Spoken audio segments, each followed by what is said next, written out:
தினம் பாராளுமன்றத்திலே ராகுல் காந்தி உரையாற்றும் போது இந்துக்கள் அனைவரும் வன்முறையாளர்கள் என்று பேசியிருக்கிறார். இது கண்டனத்துக்குரியது. இந்து மக்கள், சமுதாய மக்கள், ஒட்டுமொத்த மக்களிடமும் அவர் மன்னிப்பு கேட்க வேண்டும். இது காலங்காலமாக அவதூறாக அவர்கள் பேசி கொண்டு வருவது தொடர்ந்து கொண்டே இருக்கின்றது.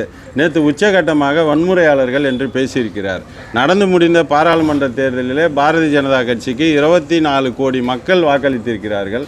அப்பொழுது 24 கோடி மக்களையும் அவர் வன்முறையாளர்னு சொல்கிறாரா?